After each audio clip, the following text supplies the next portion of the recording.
भारत पाकिस्तान की तरह ही एक देश जो दो भागों में बटा फिर आपस में एक दूसरे के दुश्मन बन गए। आज हम लोग एक ऐसे ही देश के बारे में बात करेंगे, उत्तर कोरिया।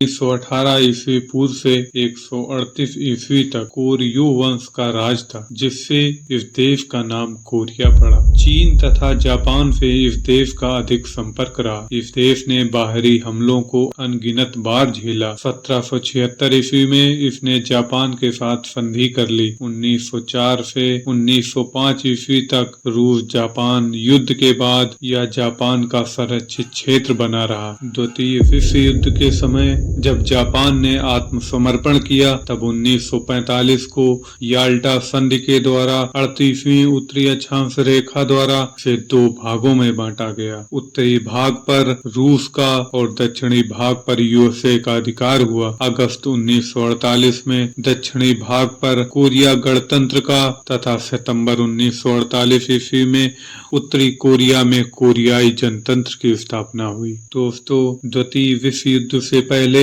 नॉर्थ कोरिया व साउथ कोरिया दोनों एक ही हुआ करते थे, लेकिन आज आप देखते होंगे कि जहां नॉर्थ कोरिया हमेशा मिसाइल और युद्ध की धमकी के लिए जाना जाता है, वहीं साउथ कोरिया एक बेहद ही शांत देश की छवि के साथ दिखता है। इनका ये हाल वहां की तानाशाही सरकारों ने किया। इसके बजाय साउथ कोरिया में लोकतंत्र की स्थापना हुई, जिसका प्रभाव वहां के लोगों की जीवन शैली पर भी पड़ा। दोनों देशों की करेंसी की बात करें तो दोनों देशों करेंसी को वान ही कहते हैं, लेकिन जहां भारत का 1 रुपए उत्तर कोरिया के 10 रुपए के बराबर है, वहीं साउथ कोरिया के 1000 रुपए भारत के 62 रुपए के बराबर हैं। उत्तर कोरिया का क्षेत्रफल 1,21,000 वर्ग किलोमीटर, वहीं दक्षिण कोरिया का क्षेत्रफल 97,000 वर्ग किलोमीटर है। इन दोनों देशों के बीच युद्ध के कई कारण हैं। 1950 से 1953 तक कोरियाई युद्ध हुआ। उसके बाद से ही दोनों देश युद्ध की स्थिति में। 1953 में केवल युद्ध विराम समझौता हुआ था। दोनों देश आज भी एक दूसरे को अपना शत्रु मानते हैं। उत्तर कोरिया एक साम्यवादी शासन समर्थक है, जो